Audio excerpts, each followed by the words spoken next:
This is SelfWork, and I'm Dr. Margaret Rutherford. At SelfWork, we'll discuss psychological and emotional issues common in today's world and what to do about them. I'm Dr. Margaret, and SelfWork is a podcast dedicated to you taking just a few minutes today for your own self-work. Hello and welcome back to SelfWork. I'm Dr. Margaret Rutherford, and I started SelfWork now about almost 7 years ago to try to extend the walls of my practice to those of you who might already be very interested in psychology or emotional functioning. Maybe you're already in therapy. To those of you who might be looking for answers. Perhaps you've just recently been diagnosed or you're dealing with something that you just don't understand.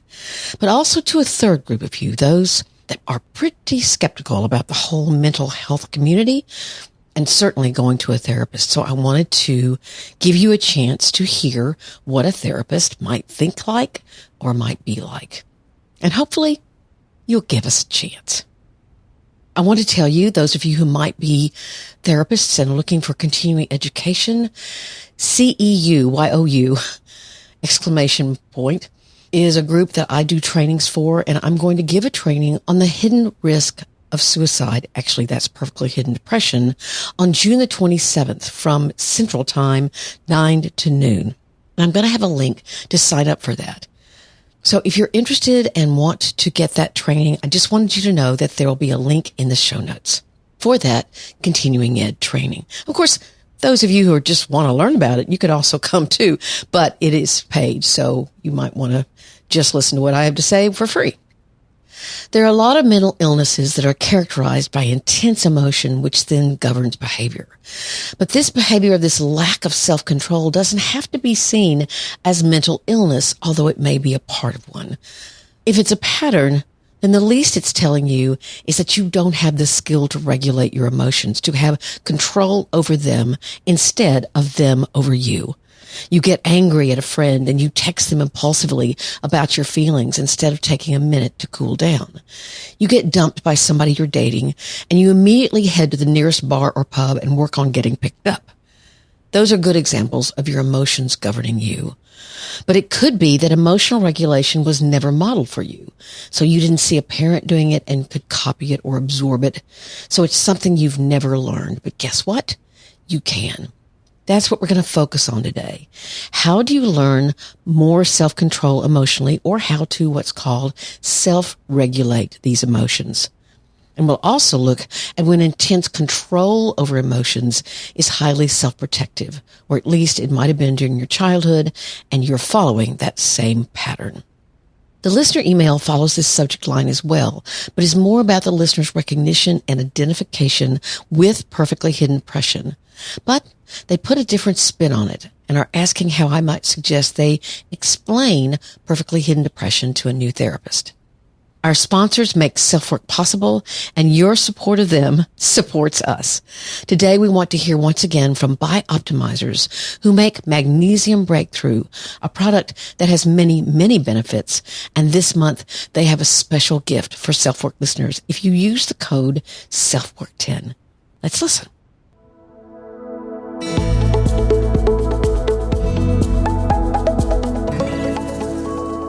Hey guys, I want to share with you that recently I've been working on some very important projects that have very short deadlines, as always, right? Seems everything today is ASAP. Anyway, I have not been able to keep up with all of my self-care routine. I certainly haven't had breaks to have proper meals, and I'm drinking way too much iced tea. I was starting to get really stressed out when I remembered that the Magnesium Breakthrough I take every night is also a great support for stress management. I'd kind of forgotten that. In fact, magnesium is responsible for over 300 body reactions, and Magnesium Breakthrough is the only magnesium formula that delivers all 7 different forms of magnesium. I didn't know there were 7 forms, one of them being feeling more calm, centered, and in control of our stress. If you're trying to balance life demands, give it a try. Trust me, your mind and your body will thank you for it.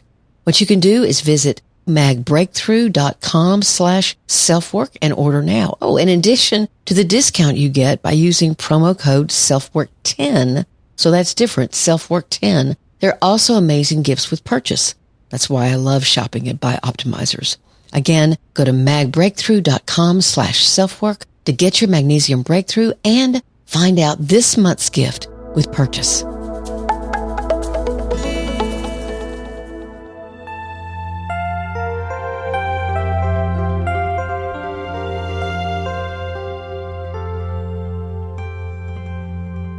When you've been a therapist as long as I have been, there aren't a lot of emotional outbursts or their counterpart, emotional shutdowns, that I haven't witnessed or been told about. For example, people who burst into tears if they can't perform their compulsive rituals due to the tsunami of anxiety that hits them. Others may look at me flatly and say, "I don't feel anything." And I can tell from the dullness in their eyes that they mean it, and that there's a yawning emptiness where feelings typically live. Or those that become angry or feel insulted at the suggestion of them being in the wrong about something, whether it's narcissism or even sociopathy. It can be a little scary. All of these three examples reflect that anxiety, depression, or characterological problems may override whatever emotional regulation this person has learned. It simply doesn't exist for them, at least not in this moment. So what is emotional regulation?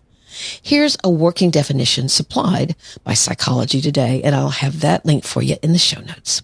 Here's the definition. Emotion regulation or emotional regulation is the ability to exert control over one's own emotional state. It may involve behaviors such as rethinking a challenging situation to reduce anger or anxiety, hiding visible signs of sadness or fear, or focusing on reasons to feel happy or calm. Basically, emotional regulation is the ability to calm yourself down. It also can sometimes mean somewhat contradictorily that you want to uplift yourself. Part of emotional regulation is allowing joy, allowing pride, that kind of thing. Some people have that problem. Today we're going to be talking more about calming yourself, though. Not many of us likely see this as children because our parents didn't have the capability either. If you did see that from your parents, good for you. You're lucky.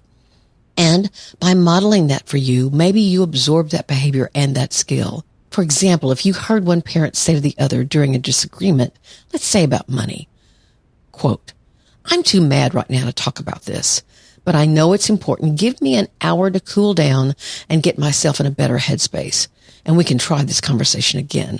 This is a perfect example of recognizing that something is causing you to overreact. So you challenge your own response. You tell yourself things like, "I want to be able to talk about our finances. My own parents never did." Reminding yourself of the value of what you want rather than focusing on whatever your partner said that pissed you off. That's emotional regulation and emotional self-control. Self-control can also be about behaviors, obviously. It's the opposite of impulsivity, which could lead us into a whole other conversation. But right now, we'll stick with emotional regulation and self-control. Here's a quote again from Psychology Today.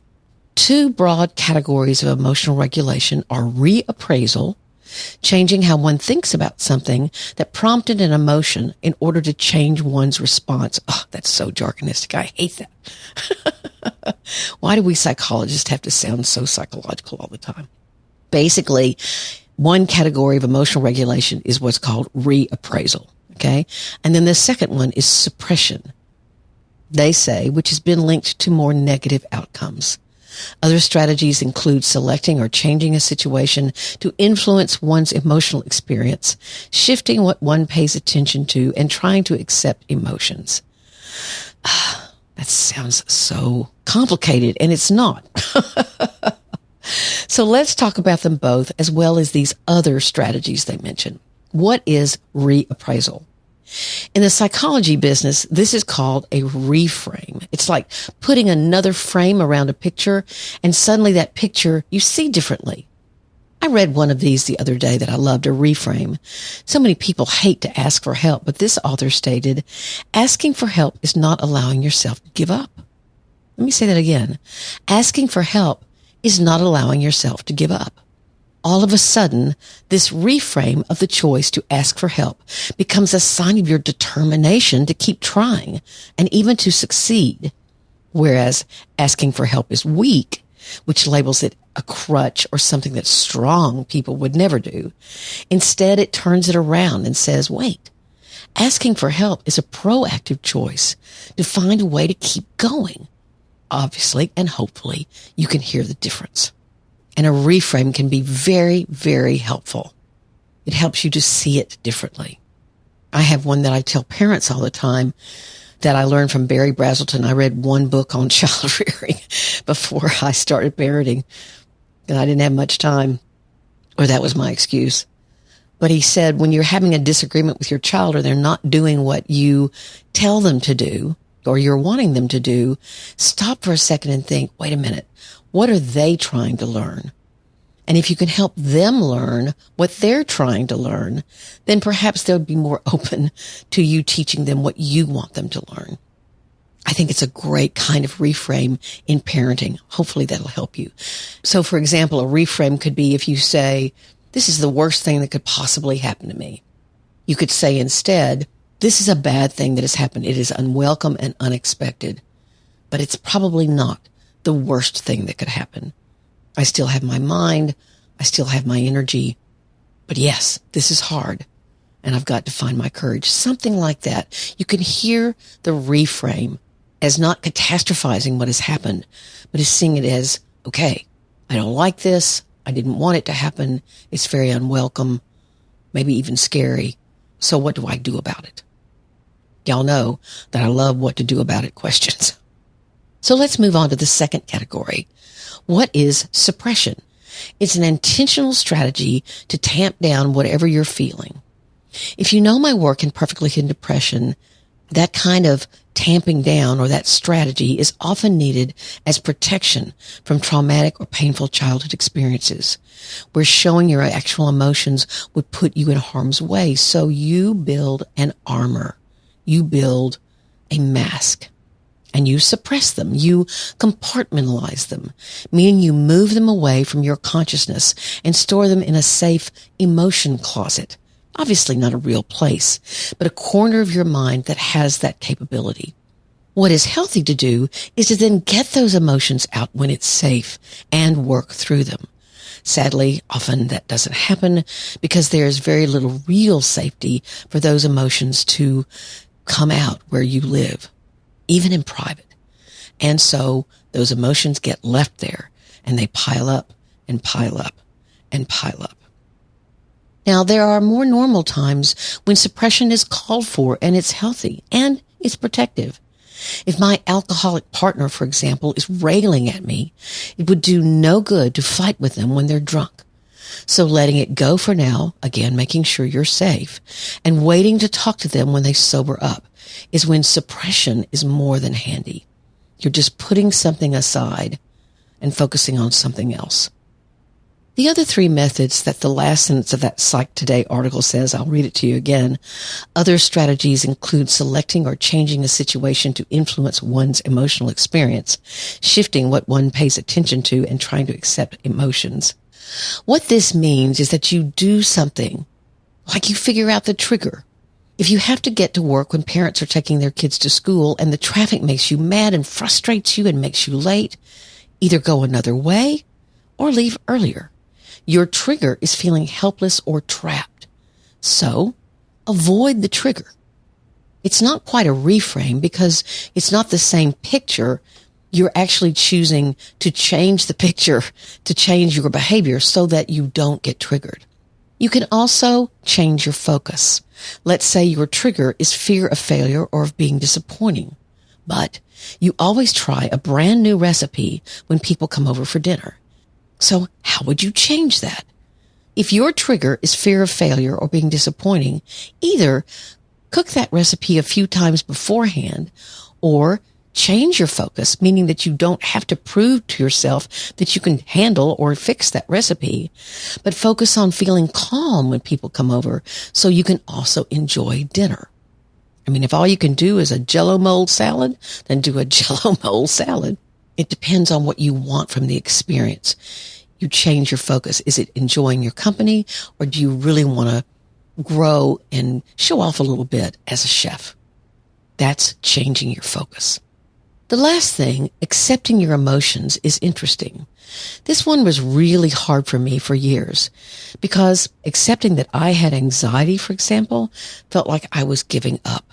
But lo and behold, when I began accepting that certain situations were likely to cause me anxiety, I began to accept that and come up with ways to lean into the anxiety instead of hating it. Here's another example. How many times have I heard people say, "But I shouldn't feel hurt or sad or fearful. I don't want to feel that. I don't even like the way those feelings feel." Well, likely the more you hate them, the more they'll stick around and you won't learn how to cope with them. Now, that's not to say that if a certain painful emotion is triggered, that you should always go with it. Some triggers can become habitual and they never lose their ability to turn you into an emotional wreck. In my Facebook group, I've noticed several posts from members who have PTSD or CPTSD, complicated or chronic PTSD, and it comes from sexual abuse. Those posts were talking about when their partner sneaks up on them and surprises them. Again, usually it's done as a joke, but their reaction is very painful. It throws them into a fight or flight or freeze mode, recreating the fears that they felt initially with the abuse. It's sort of like an emotional flashback, a re-victimization. Now, can you stop the fact that sometimes others will surprise you? No. Can you talk to your partner and ask them not to do that? Yes. But realizing that your next step is to work on somehow separating your partner's playfulness from your abuse and working on how to stay in the moment and not get pulled back into the past. Now, this isn't easy at all, but empowering yourself is important. For example, taking a self-defense class is great. Building your sense of self-control in the present. So in this case, you want to accept that your hyperarousal or hypervigilance exists, but then take measures to empower yourself. Emotional self-regulation involves self-control, and sometimes its origins are definitely in self-protection. But overall, you don't want to live a life where your emotions govern you, but you govern your emotions. I mentioned at the beginning that there are some mental illnesses where there is very little capability to use emotional regulation. Bipolar disorder, borderline or histrionic personality disorder, or even narcissism, major depression, severe anxiety. But again, emotional regulation can be learned with enough determination. So an answer here is to realize and be conscious of the fact that you have these mental or emotional impulses. But you can also begin to realize when fear or anger or sadness has overtaken you, where the impulse is becoming too strong for you to deal with because you are afraid or mad or sad. You can begin to see that you make unhealthy or unhelpful decisions when you have these feelings. And you can bring your mind into it. You can rethink this. You can re-strategize. Become more aware of where you are in your illness and when you can see it more clearly. Like, wait, why am I predicting that I will utterly fail and be ridiculed by others when I haven't even tried? That's not rational. That might be something that you hear with major depression, for example, or anxiety. You can begin to see how your mind isn't helping you. If I see one factor where certain medications like antidepressants do seem to help, it's here. Not all the time, but often a medication will help to clear and clarify your thinking. It won't solve your problem and certainly not your mental illness. That's your job. But it'll give you much greater mental energy. Then you can use that energy to make changes in your life, and you can get off of them, or you can stay on if you and your prescriber feel that is best. You can learn to regulate your feelings and use them for what they're really good for. Becoming aware and expressing emotions can help you feel connected to others, can guide you as to the decisions or actions that will be most helpful to you, and can offer a deeper and more enriching human experience if you stay in charge.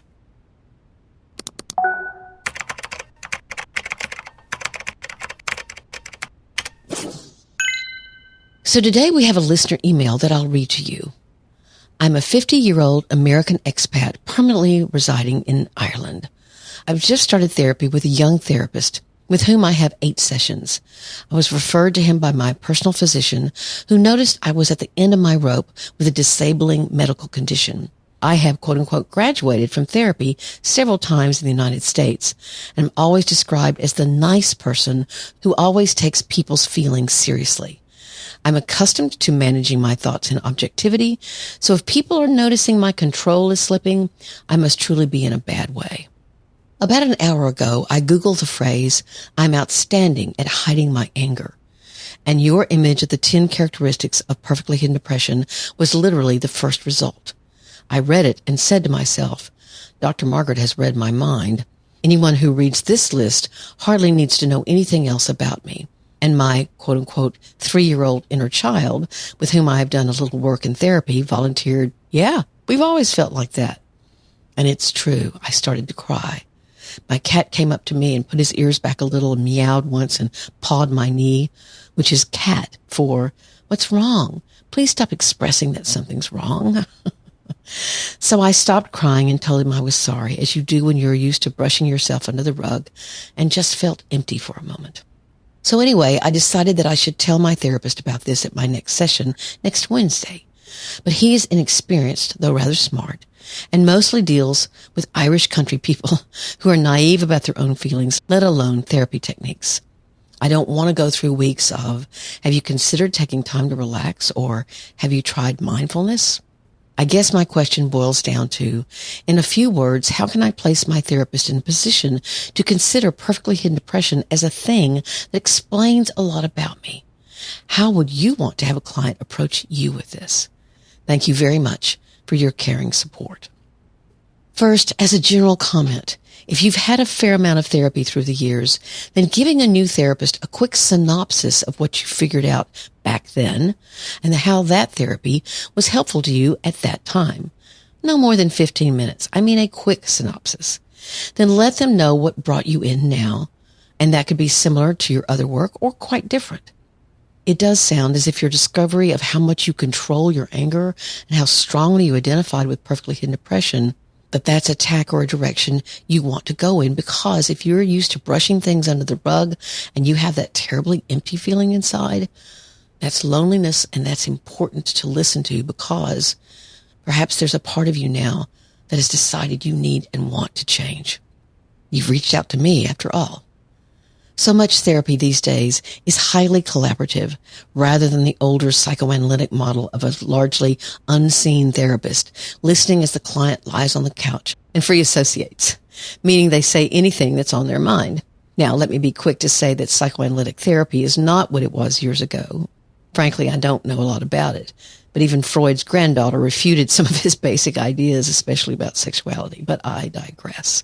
Back to the listener's email. So you can say to this therapist, "This is what I want to work on now." Now, the therapist is likely not to have heard of perfectly hidden depression, and so you can offer my podcast or blog post for them to experience and tell you what they think about it. But the traits of the syndrome aren't wild at all and should be readily recognizable to experienced therapists. If he's young or new, his job is still to help you get where you'd like to go. Maybe that becomes how to process that anger differently, or to learn more about your anger. Where does it come from? What are childhood experiences that might have influenced that hiding? Perfectly Hidden Depression, by the end of this year, will have been translated from English into 7 different languages, so it's hitting a chord worldwide. If you can see that many Irish people themselves may have adopted this kind of protective shield, maybe you can be a part of spreading the message, which of course would mean so much. Thank you so much for writing in, and good luck to you.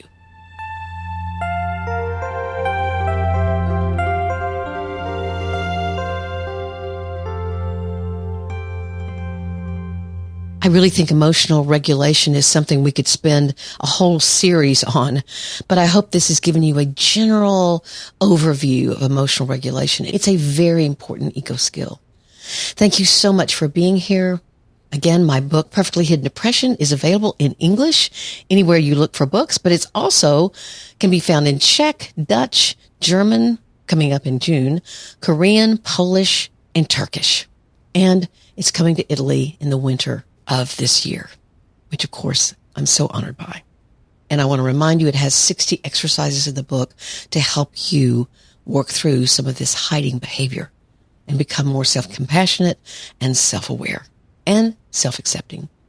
I also will let you all know when the link to my TEDx talk in Boca Raton becomes available. It will probably be another 3 or 4 weeks. Several of you have written into me about that. You can also subscribe to my website at drmargaretrutherford.com, and we've done a, I think, beautiful revamp of the website. So go take a look, and you can subscribe there, and then you'll get a weekly newsletter with the different trainings I'm doing or the weekly blog post or podcast. So thank you for being here. Please take very good care of yourself, your loved ones, and your community. I'm Dr. Margaret, and this has been SelfWork.